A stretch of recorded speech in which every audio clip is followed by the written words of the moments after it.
Hello, je vais faire avec vous une ouverture de boîte de Kankoumoussa au gingembre.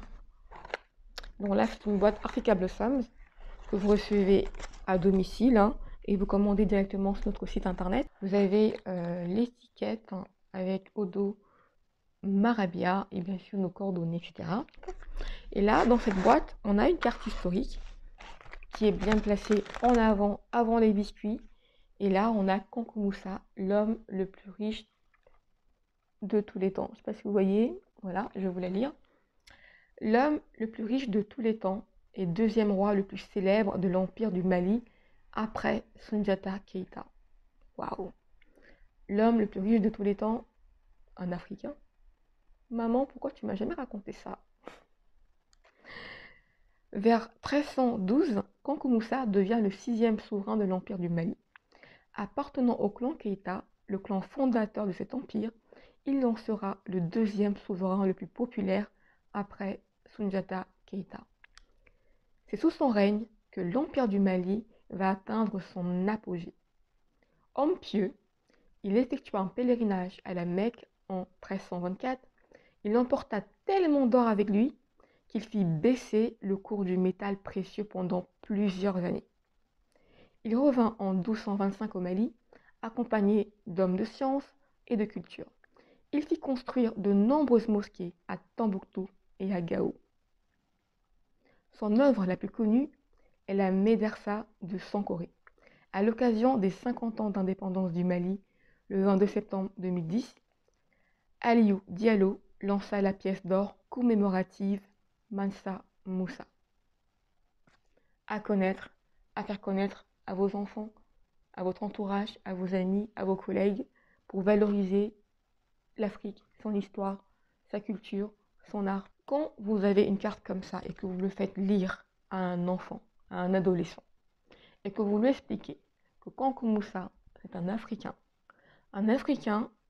pas d'aujourd'hui, mais un Africain d'avant la colonisation. À votre avis, qu'est-ce que ça provoque chez une telle personne? Je pense que d'abord, ça donne de la fierté. Et ce que ça fait, c'est que ça donne de l'estime de soi.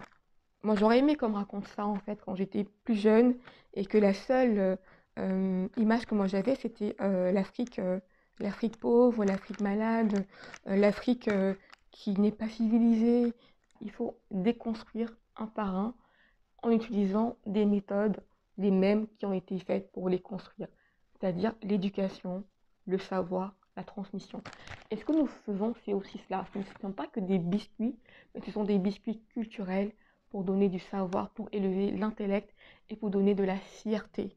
De la fierté à toutes les personnes qui ont une personne dans leur famille qui est africaine, qui ont un enfant qui a des origines africaines, peu importe, du moment qu'on est touché de près ou de loin à l'Afrique, avec tout ce qui a été fait dans le passé qui a dévalorisé ce continent, il y a besoin de faire un travail conscient et un travail intentionnel. Et c'est ce que nous voulons faire avec nos boîtes culturelles qui racontent l'Afrique. Ok, maintenant qu'on s'est fait plaisir intellectuellement, qu'on a dégusté intellectuellement l'Afrique, on passe aux choses un peu plus gourmandes. Et là, dans cette boîte, on a 12 biscuits au gingembre. Le gingembre, il vient du Cameroun et avant de commencer à travailler avec ce fournisseur-là, j'avais du gingembre que j'achetais dans les supermarchés en fait. Et franchement, la différence, elle était nette. Avant et après le changement de fournisseur, les gâteaux n'avaient plus du tout le même goût. Et ça s'est vu, tous ceux qui ont goûté m'ont dit waouh! La première chose qu'ils trouvent, c'est d'abord le gingembre qu'on ressent bien et ça apporte une certaine, comment on dit, une saveur. C'est-à-dire que ce n'est pas que piquant, mais c'est savoureux. Et c'est aussi bien dosé car on fait attention aussi au palais des gens qu'on attire, qui ne sont pas forcément habitués à manger du gingembre dans toutes les sauces, en tout cas pas en pâtisserie. Alors on commence pas à pas. Donc on fait tout avec bienveillance, bien évidemment. Donc voilà un petit peu dans vos boîtes, donc une boîte avec une carte, on déguste intellectuellement et on déguste gustativement.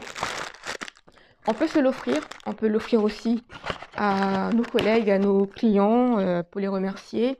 On peut l'envoyer à notre maman, à notre papa, à notre tantine, à une voisine, une cousine pour son anniversaire. on peut laisser un mot, car sur le site web, on peut également laisser un message pour accompagner les boîtes, pour que la boîte arrive avec un petit mot doux pour l'anniversaire ou pour la maman, pour la fête des mères qui va arriver dans pas longtemps. Donc voilà un petit peu pour présenter ce qu'on fait. Ce ne sont pas que des biscuits, ce ne sont pas que des biscuits. Il y a eu quand même une réflexion derrière et on a une vision vraiment énorme. On ne fait que commencer, donc vraiment aller très loin avec cela. Donc n'hésitez pas à nous encourager. Ce n'est pas de la charité, c'est, comment dire, c'est notre apport en fait. C'est notre apport à la cause, à le rayonnement de l'Afrique, à l'avancement de l'Afrique, à donner une image nouvelle à l'Afrique. Comme on aime bien le dire, on est vraiment dans un mouvement de rebranding Africa. Donc, et on le fait de manière consciente, avec nos outils modernes, avec notre langage moderne et avec nos problématiques modernes. Donc voilà, allez sur notre site internet www.africa-blossom.com et vous pouvez l'acheter directement en ligne. C'est livré tranquillement et on déguste avec une bonne tasse de thé, de chocolat chaud ou une tisane ou alors une boisson froide.